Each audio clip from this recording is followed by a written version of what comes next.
কুফাতে জন্ম। কোথায়? কুফা, ইরাক। কুফা, ইরাক।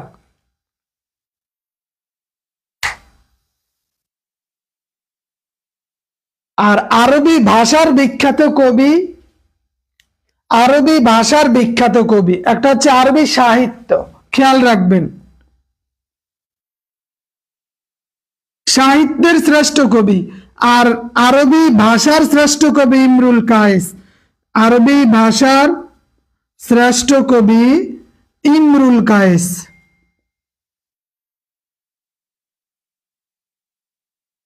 দুইটা দুই জিনিস, দুইটা কয় জিনিস? দুই জিনিস। ইনশাআল্লাহ জাহিদুল ইসলাম সাহেব বিএড বিএমএড এর ইনশাআল্লাহ হয়ে যাবে। তাহলে আমরা দুইটা দেখলাম, একটা হচ্ছে ভাষা এবং সাহিত্য। ভাষার শ্রেষ্ঠ কবি ইমরুল কায়েস, সাহিত্যের শ্রেষ্ঠ কবি আবু আত-তাইয়িব আহমদ ইবনে হুসাইন। আবু আত-তাইয়িব আহমদ ইবনে হুসাইন। তো ইনি কিন্তু জাহিলি যুগের শ্রেষ্ঠ কবি।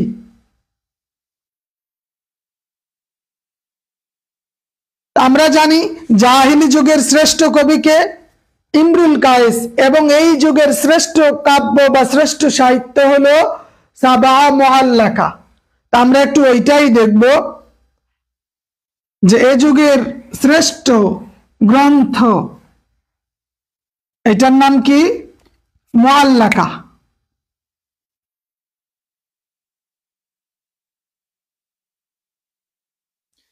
মুআল্লাকা, সাবাহ মুআল্লাকা, 7টি ঝুলন্ত কবিতা। এটা হচ্ছে জাহিলি যুগের কথা বলতেছি। কোন যুগের? জাহিলি যুগের। জাহিলি যুগের এই সময়ের একটা শ্রেষ্ঠ গ্রন্থ হচ্ছে, উল্লেখযোগ্য কাব্য, সর্বশ্রেষ্ঠ রচনা আরবি ভাষা এবং সাহিত্য, দুইটা দুই জিনিস। যেমন বাংলা ভাষা আর সাহিত্য, একটা সাহিত্যের বিষয় আর একটা ভাষার বিষয়। আঞ্চলিকতা একটা আছে আর একটা আঞ্চলিকতা নাই, দুইটা দুই জিনিস। সহকারী মৌলবীর পরেই তাজবিদ আসবে। তাহলে সাবাহ মুআল্লাকা, আমরা জানি জাহিলি যুগ, এটা কত থেকে কত? 450 থেকে 662। জাহিলি যুগ 450 থেকে 662 এই সময়কাল। এই যুগের 7 জন কবি, কয়জন? 7 জন শ্রেষ্ঠ কবি। তবে কেউ কেউ বলছেন 10 জন শ্রেষ্ঠ কবি, 10 জন। সাবাহ মুআল্লাকাকে কেউ কেউ বলছেন আশারা মুআল্লাকা। কি মুআল্লাকা বলছেন? আশারা মুআল্লাকা। সাবাহ মুআল্লাকাকে কি বলা হয়েছে? বলেন। সাবাহ মুআল্লাকাকে বলা হয়েছে আশারা, আশারায়ে মুআল্লাকা। একটা প্রশ্ন করে বলতে পারবেন যে যত কবি সাহিত্যিক আছে জাহান্নামে, কবিদের জাহান্নামে কবিদের সর্দার হবেন, যিনি জাহান্নামের মাঝে সবার আগে আগে যাবেন, তার হাতে জাহান্নামের পতাকা থাকবে। একজন কবি জাহান্নামে তার নেতৃত্বে একদল লোক ঢুকবে, ওই ব্যক্তির নাম কি? আমরা জানি যে যেমন জান্নাতে যুবকদের সর্দার, নারীদের সর্দার, কিন্তু জাহান্নামে কবিদের সর্দার কে হবেন জানবেন? জাহান্নামে কবিদের সর্দার কে হবেন? জাহান্নামে কবিদের সর্দার কে বলতে পারবেন কিনা? জাহান্নামে কবিদের সর্দার ইমরুল কায়েস। কি নাম? ইমরুল কায়েস। তার হাতে জাহান্নামে মানে সে সর্দার, তো নেতা মানুষ, সবার আগে আগে জাহান্নামে যাবে। নাম তার ইমরুল কায়েস। ইমরুল কায়েস জাহান্নামের কবিদের সর্দার, তিনি ইমরুল কায়েস, যাকে ববগুরে যুবরাজ বলা হয়। কি বলা হয়? ববগুরে যুবরাজ। ববগুরে যুবরাজ ইমরুল কায়েসকে কি বলা হয়? এই জাহান্নামের কবিদের সর্দার প্লাস ভবগুরে।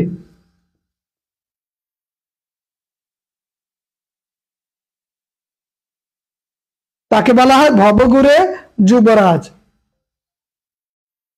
ভবগুরে যুবরাজ ইমরুল কায়েস।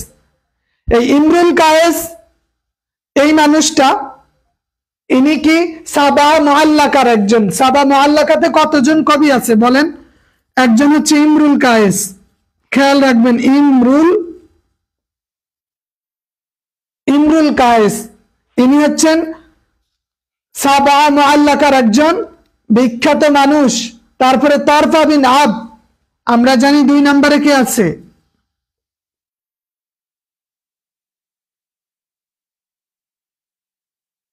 তরফা বিন আব। জুহাইর বিন আবি সালমা, জুহাইর বিন 3 নম্বরে, জুহাইর বিন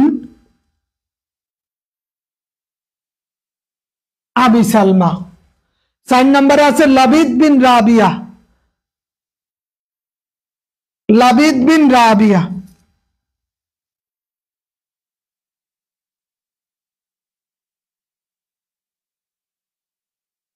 ইনি হচ্ছেন একমাত্র সাহাবী মুসলিম জাহান্নামের এই মানে সাবা মুআল্লাকার মধ্যে ইনি হচ্ছেন একমাত্র মুসলিম। নাম তার লাবিদ বিন রাবিয়া, লাবিদ বিন রাবিয়া, যিনি মুসলিম ছিলেন। যিনি কি ছিলেন না, মানে জাহিলি যুগের কবি সাহিত্যিকদেরও একটা স্তর আছে। আমরা জানি 510 খ্রিস্টাব্দে জাহিলি যুগের সূচনা হয়, কিন্তু কবি সাহিত্যিকদের একটা স্তর, এই স্তর ধরা হয়েছে 450 থেকে 622, 450 থেকে 622। না, সিরিয়াল দিয়ে বলতে হয় না, সিরিয়াল দিয়ে বলতে হয় না। তিনি কাফের মানে হযরত আবি হুরায়রা রাদিয়াল্লাহু তাআলা থেকে বর্ণিত, তিনি বলেন রাসূল সাল্লাল্লাহু আলাইহি ওয়াসাল্লাম বলেছেন জাহান্নামে কবিদের সর্দার হবে ইমরুল কায়েস। হাদিস সহিহ, হাদিস সহিহ। ইমরুল কায়েস জাহান্নামে কবিদের সর্দার। কে বলেছেন? মুহাম্মদুর রাসূলুল্লাহ। বর্ণনা করেছেন কে? হযরত আবি হুরায়রা রাদিয়াল্লাহু তাআলা। তাহলে লাবিদ বিন রাবিয়া ইনি হচ্ছেন মুসলিম। ইনি কি? আমরা জানি ইনি হচ্ছেন মুসলিম, মুসলিম। আরবি সাহিত্যের ইতিহাস একটা গ্রন্থ আছে, ওইটা একটু দেখবেন। আমর আনতারা হারিস, আমর, হ্যাঁ আমর আনতারা হারিস। আর 3 জনকে আমর আনতারা,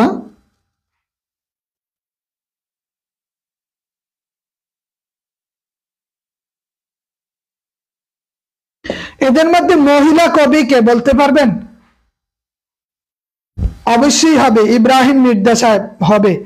এই 7 জনের মধ্যে মহিলাকে, 7 জন কবির মধ্যে, জাহিলি যুগের এই 7 জনের মধ্যে মহিলাকে কে বলতে পারবেন?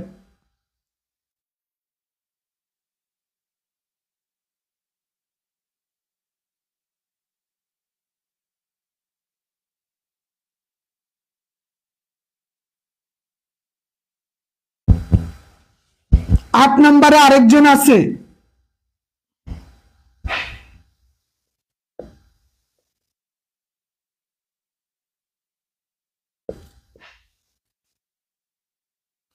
আট নম্বরে হচ্ছে নাবিগা। 8 নম্বরে কি? নাবিগা। আর এটা বলা হয় আল আশা, আল আশা। 10 নম্বরে আরেকজন হচ্ছেন আবিদ বিন আল আব্রস, আবিদ, আবিদ।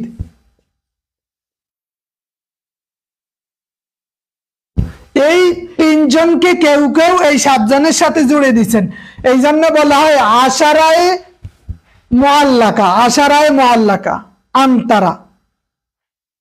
তাহলে আমরা জানি আনতারা এই ইনি হচ্ছেন মহিলা, মহিলা। তাহলে আমরা জানি সাবা মুআল্লাকার বাইরে যে আরো 3 জন আছে, কেউ কেউ বলছেন আশারায়ে মুআল্লাকা, হ্যাঁ 10 জন। এই 3 জনের বাহিরেও, মানে এই 7 জনের বাহিরেও এই 3 জনকে এটার অন্তর্ভুক্ত করা হয়েছে, মুআল্লাকার অন্তর্ভুক্ত করা হয়েছে। তৎকালীন সময়ের আল আশা একজন ব্যক্তির নাম, যিনি হচ্ছেন 9 নম্বরে মুআল্লাকা। ওই যে বলি না মুআল্লাকা, ইনিও কবি, জাহিলি যুগের অন্য 3 জন অনন্য কবি, অনন্য কবি। আমরা যদিও জানি আরবি ভাষার বিশ্ব দরবারে আনাই হয়েছে মূলত আপনার মুহাম্মদুর রাসূলুল্লাহ সাল্লাল্লাহু আলাইহি ওয়াসাল্লামের আগমনের মাধ্যমে, যে কোরআনের মাধ্যমে। আমরা এটা শুনেছিলাম যে ওমর রাদিয়াল্লাহু তাআলা একবার লাবিদ বিন রাবিয়াকে বলেছিল যে লাবিদ বিন রাবিয়া একটা কবিতা শোনাও। তখন সে বলছে যে কোরআন মাজিদের সামনে আমি আর কি কবিতা বলবো, কোরআন নিজেই একটা কবিতা, কোরআন নিজেই একটা কবিতা। তো এই কমন বিষয়গুলা আমাদের একটু মাথায় রাখলেই হবে, তো বেশি প্যারা নেওয়ার কিছু নেই। এছাড়া আমরা জানি যে এই জাহিলি যুগের একজন বিখ্যাত মহিলা কবি ছিল আল-খানসা। আল-খানসা একজন বিখ্যাত মহিলা কবি, নাম তার আল-খানসা। এই নামটা খেয়াল রাখবেন, আল-খানসা। ইনি মহিলা কবিদের মধ্যে বিখ্যাত, জগৎ বিখ্যাত একজন কবি, জগৎ বিখ্যাত একজন কবি ছিলেন।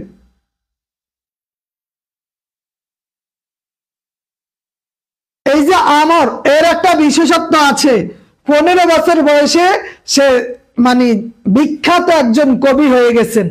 আমর 15 বছরে বিখ্যাত একজন কবি হয়ে গেছেন, আমর বিন কুলসুম। নাম তার আমর বিন কুলসুম, সবার মধ্যে সর্বকনিষ্ঠ কবি। জি জি, ইনি পুরুষ ছিলেন, লাবিদ বিন রাবিয়া পুরুষ ছিলেন। শুধু মহিলা একজন, তারা এই শুধু মহিলা।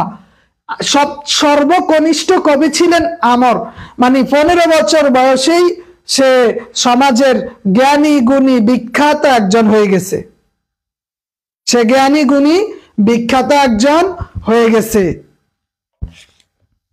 জাহিলি যুগে কবিদেরকে, মুআল্লাকার কবিদেরকে যে পুরস্কার দেওয়া হতো, এই পুরস্কারের নাম কি? আগের দিনে আমরা এটা সৌদি আরব দেখেন, ওদের এই নামগুলো আছে, বাবা মায়ের নাম তারা সবচেয়ে বেশি ব্যবহার করত, বাবা মায়ের নাম ব্যবহার করত তারা।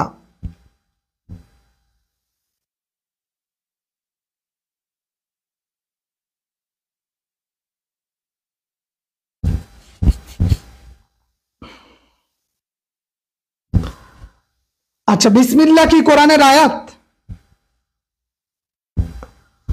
সূরা তাওবাতে বিসমিল্লাহ আছে না? বিসমিল্লাহ কোরআনের আয়াত না কোরআনের আয়াত নয়? এটা এগুলা মূলত খুব গহীন থেকে কাদেরকে ধরবে? যারা আরবি অনার্স করেছে।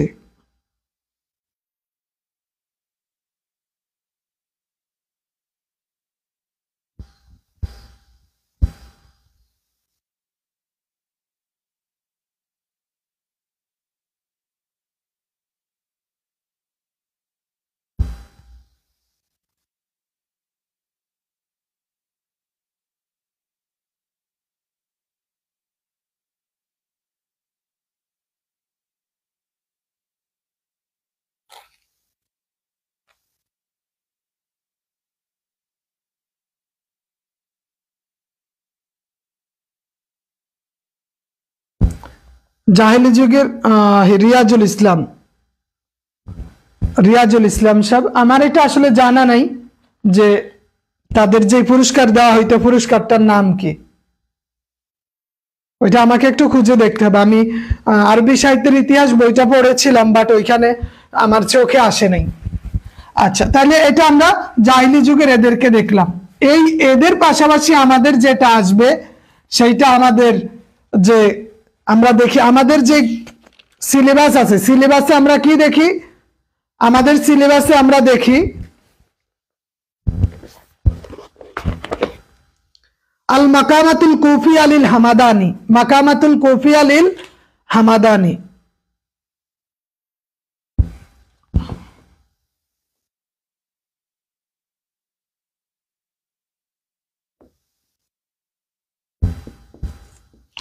মাকামাতুল কুফিয়া লিল হামাদানি কে লিখেছেন?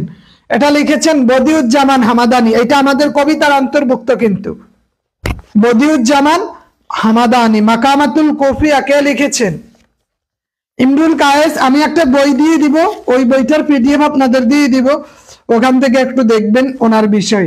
আরবি সাহিত্যে যিনি অনার্স করেছেন, ওনার বিশেষ করে কবিতার প্রথম কয়েক লাইন, এটা তো আপনাদের অবশ্যই জানা থাকারই কথা।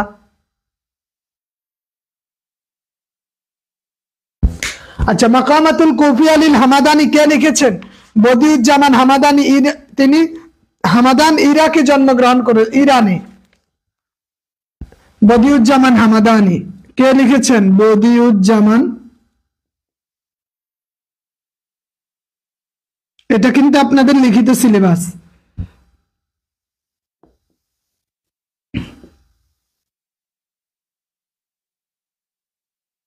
তিনি হামাদান ইরানে জন্মগ্রহণ করেছেন। 969 জন্ম, 1007 মৃত্যু। আমি দিব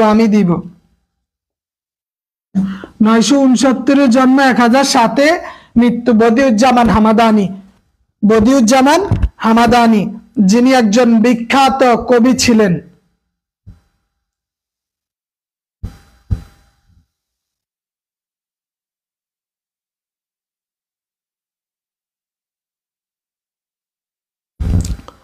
তবে একটা জিনিস জানি যে জাহিলি যুগে কবিদেরকে বলা হতো মানে আল্লাহর দূত।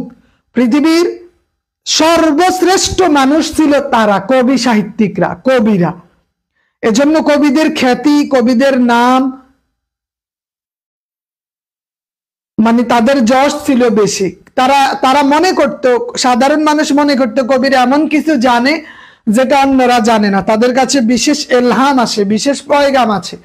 এজন্য কবিদের বেশি প্রায়োরিটি দেওয়া হতো এবং তাদের কবিতাগুলো কোরাইশদের কাছে দিলে ওরা যাচাই বাছাই করে ভালো হলে এই কাবার সেই গিলাপ এখানে টানিয়ে রাখতো। এটাই তাদের সম্মাননা ছিল, এর চেয়ে বড় পুরস্কার তাদের ছিল না। তো বদিউজ্জামান হামাদানি আল মাকামাতুল কৌফিয়া এটি তিনি লিখেছেন। 969 যার জন্ম এবং 1007 খ্রিস্টাব্দে বা 7 সালে তার মৃত্যু।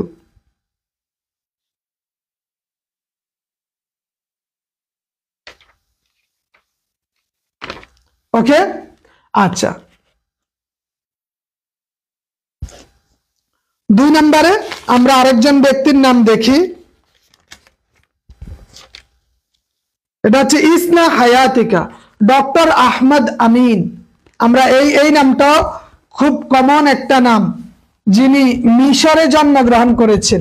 আমরা জানি ডক্টর আহমদ আমিন মিশরে জন্মগ্রহণ করেছেন। তিনি আল আজহারের কিন্তু ছাত্র ছিলেন। ইসনা হায়াতিকা এটা লিখেছেন কে? ডক্টর আহমদ আমিন।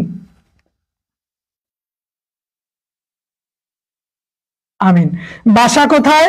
মিশর। মিশরের জন্ম তার। তিনি 1886 জন্ম, 1954 মৃত্যুবরণ করেন। যিনি 1886 জন্ম, 1954 মৃত্যুবরণ করেন, ডক্টর আহমদ আমিন, যার জন্ম মিশরে। তিনি কোথাকার ছাত্র ছিলেন? আল আজহার বিশ্ববিদ্যালয়ের ছাত্র। কোথাকার ছাত্র? আল আজহার বিশ্ববিদ্যালয়ের। এগুলো আপনাকে জিজ্ঞেস করবে না নয়ন হাসান সাহেব। ইসনা হায়াতিকা, নিজেকে গড়ার বিষয় এখানে খুব সুন্দরভাবে উপস্থাপন করেছেন, একটু পড়লেই দেখবেন। তারপরে আমরা আরেকটা দেখব, খুতবাতুর রাসূল সাল্লাল্লাহু আলাইহি ওয়াসাল্লাম। বলতে পারেন খুতবাতুর রাসূল কে লিখেছেন?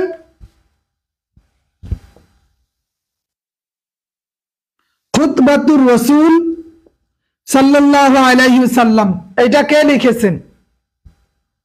কে বলতে পারবেন খুতবাতুর রাসূল কে লিখেছেন? এটি কোন গ্রন্থ থেকে নেওয়া হয়েছে জানেন?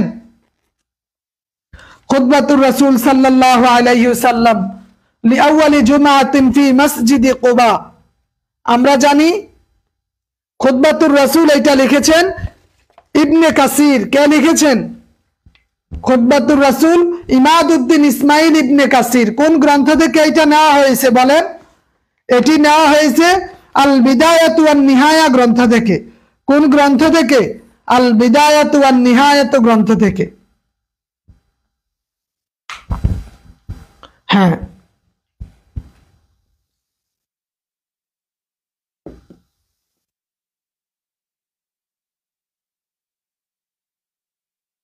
আল বিদায়াতু ওয়ান নিহায়া, আল বিদায়াতু ওয়ান নিহায়া গ্রন্থ থেকে ইবনে কাসির, না বুসরি নয় বেলাল সাহেব, বিদায়া ওয়ান নিহায়া থেকে খুতবাতুর রাসূল নেওয়া হয়েছে। লিখেছেন কি? ইবনে কাসির রাহিমাহুল্লাহ।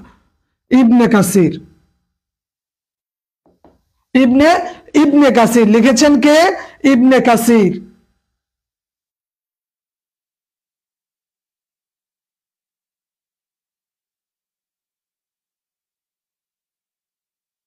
তাহলে এইখানে এইটা খুতবাতুর রাসূল, রাসূল সাল্লাল্লাহু আলাইহি সাল্লাম কোথায় ভাষণ দিয়েছিলেন, খুতবা দিয়েছিলেন? বনু সালিম গোত্রে। কোন গোত্রে?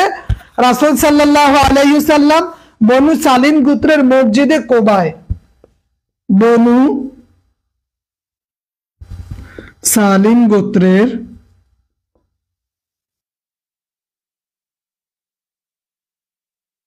মসজিদে কোবায় রাসূল সাল্লাল্লাহু আলাইহি সাল্লাম ভাষণ দিয়েছিলেন, ওইটাই এখানে নেওয়া হয়েছে। এখন এইখানে আপনাকে দেখতে হবে, ওই যে একটা অনুবাদ আছে না, এখানে একটা কি আছে? অনুবাদ। পরীক্ষায় একটা প্রশ্ন এসেছিল, আমাদের কিন্তু এটা জানতে হবে।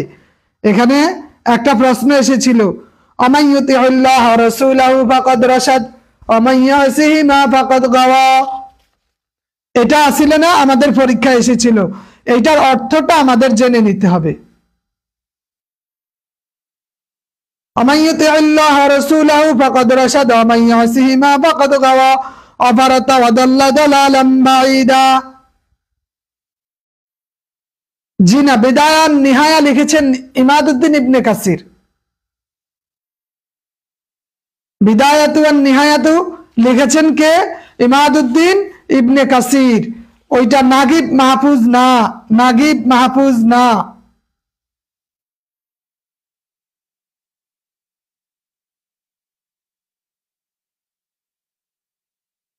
বললাম তো ইমাদউদ্দিন ইবনে কাসির, তিনি 1300 খ্রিস্টাব্দে জন্মগ্রহণ করেছেন, ইমাদউদ্দিন ইবনে কাসির।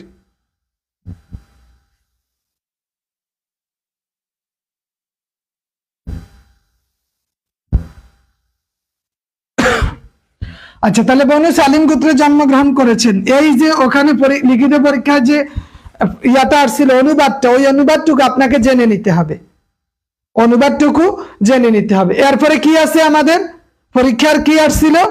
আরেকটা জিনিস আসছিল, গদ্য। গদ্য শেষ পদ্য, মাদ্রাসাতুল বানাত।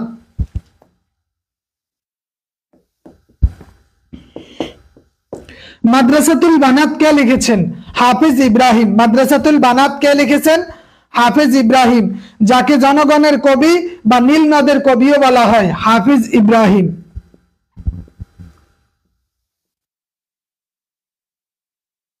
হাফিজ ইব্রাহিমকে কি কবি বলা হয়? জনগণের কবি,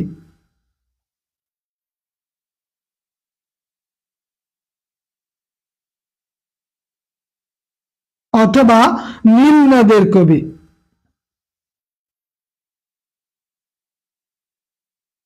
জনগণের কবি বা নীল নদের কবি। 1871 জন্ম, 1932 মৃত্যু। 1871 জন্ম, 1932 মৃত্যু। কার? কবি হাফিজ ইব্রাহিম, যিনি মিশরেই জন্মগ্রহণ করেছেন। এনার জন্ম মিশর।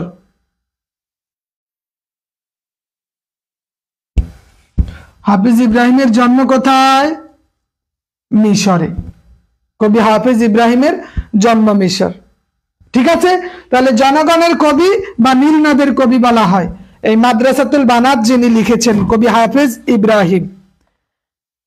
এরপরে আমাদের আছে আরেকটা কাসিদাতুল বুরদা। হ্যাঁ, মিশরের কবিও বলা হয় তাকে। এটা হচ্ছে তার উপনাম আর কি, তাকে এই নামে ডাকা হয়। শায়রুল আরব, আরবের কবিও বলা হয়, বিভিন্ন নামে ডাকা হয়। তিনি খুব প্রভাবশালী ছিলেন ওই সময়কার। 19 শতাব্দীর আরবি সাহিত্যের একজন কবি। শায়রুল আরব, নীল নদের কবি, মিশরের কবি, বিদ্রোহী কবি, অনেক নামেই তাকে ডাকা হয়ে থাকে, অনেক নামে। আচ্ছা, মাদ্রাসাতুল বানাতের এইটা আমরা একটু এই প্রাথমিক জ্ঞানটুকুই আমাদের লাগবে, আর বেশি কিছু লাগবে না। এরপরে আমাদের আছে কে? কাসিদাতুল বুরদা।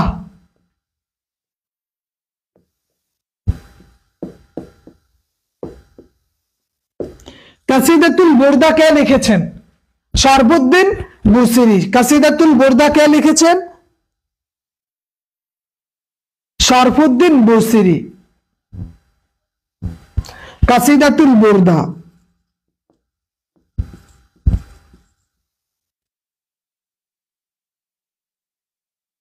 কাসিদাতুল বুরদা লিখেছেন শরফুদ্দীন বুসিরি।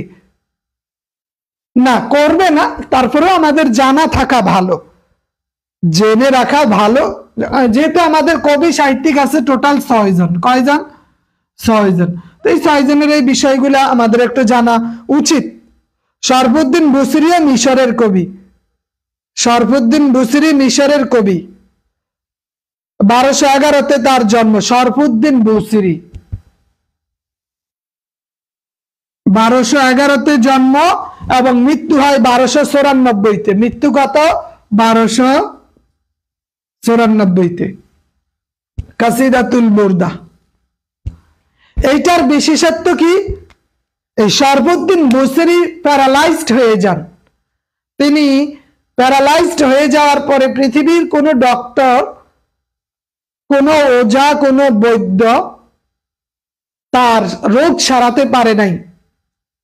তখন তিনি রাসূল সাল্লাল্লাহু আলাইহি সাল্লামের শানে একটা কবিতা পড়ে আল্লাহর কাছে প্রার্থনা করেছেন। ওই কবিতার পড়ে প্রার্থনার কারণে আল্লাহ রাব্বুল আলামিন তার এই প্যারালাইজড রোগটা ভালো করে দিয়েছিলেন। যিনি বিছানা থেকেই উঠতে পারত না, তিনি বিছানা থেকে উঠে দাঁড়ালেন। এ হচ্ছে শরফুদ্দীন বুসিরি, যার জ্বলন্ত প্রমাণ হলো রাসূলের ভালোবাসাই তাকে জীবন দিয়েছে। পৃথিবীর কোন দেশেই তার এই ভালো করতে পারে নাই, একমাত্র ওই জায়গা ব্যতীত।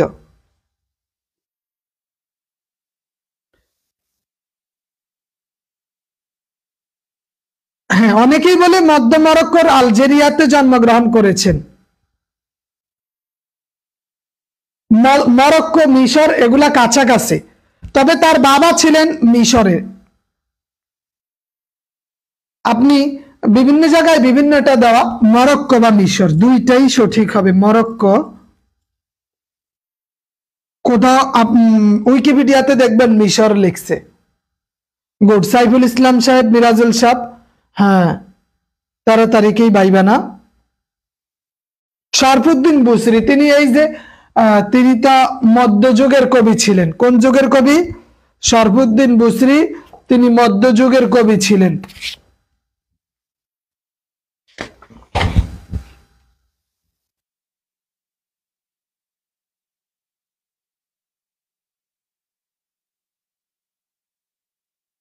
আর বদিউজ্জামান হামাদানি আব্বাসীয় যুগের কবি ছিলেন। বুসিরি ওসমানীয় যুগের কবি ছিলেন, এটা খেয়াল রাখবেন যে বুসিরি।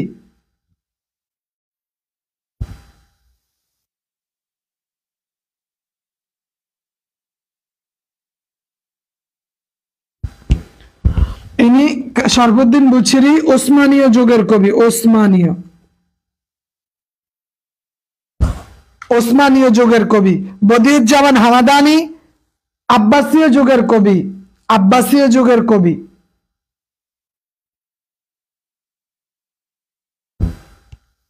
ঠিক আছে।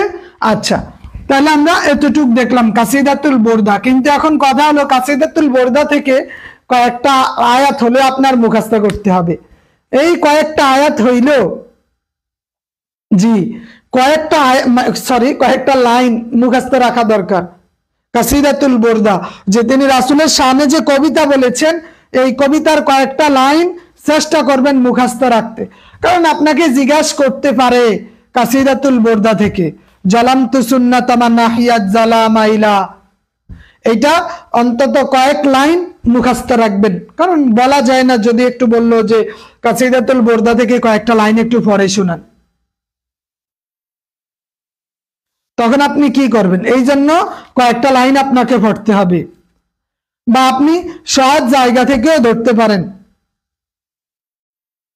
মুহাম্মাদুন সাইয়্যিদুল কাউনাইনি ওয়াস সাকালাইন ওয়াল ফারিকাইনি মিনাল আরাবি ওয়া মিন আজামি নাবিয়ুনাল আমিরু ওয়ান নাহি ফালা আহাদ আবাররা ফি কওলিন লা মিনহু ওয়ালা নামি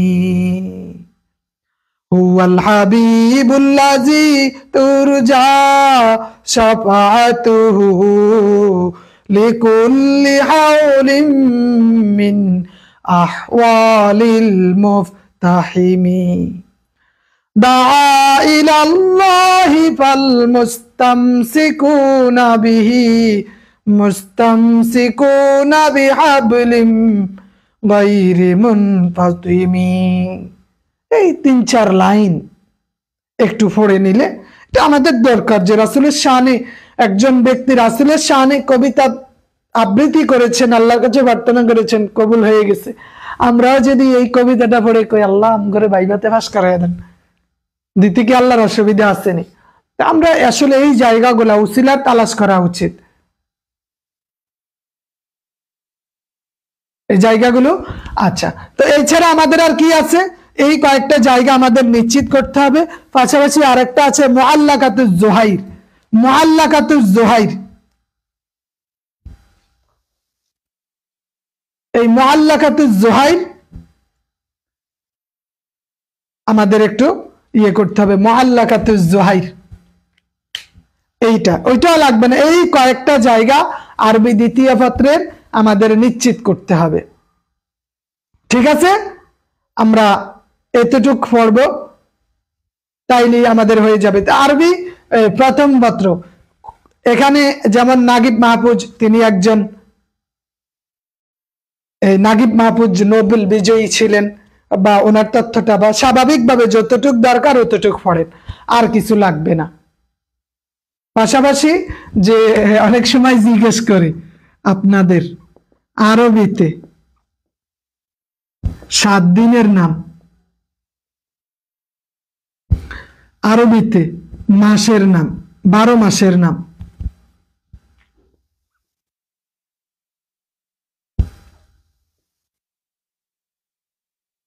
মাসের নাম, আরবিতে দিকের নাম,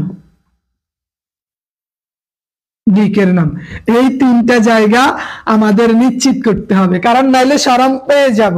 যত জ্ঞানী হোক, আমরা দেখেছি অনেক মানুষ সে বাংলাতে ব্যঞ্জন বর্ণগুলা যখন তাকে বলি সে বলতে পারে না, বা বললাম আপনি বাংলা বর্ণমালা বলেন 50টা, বলেন তো, সে একটানে বলতে পারে না, কারণ তার চর্চা নাই। আপনিও পারেন যে 7 দিনের নাম, 12 মাসের নাম, 4 দিকের নাম, সেই ক্ষেত্রে আপনি কি করলেন? একটু রিভিশন দিয়ে নিলেন যদি জিজ্ঞেস করে থাকে।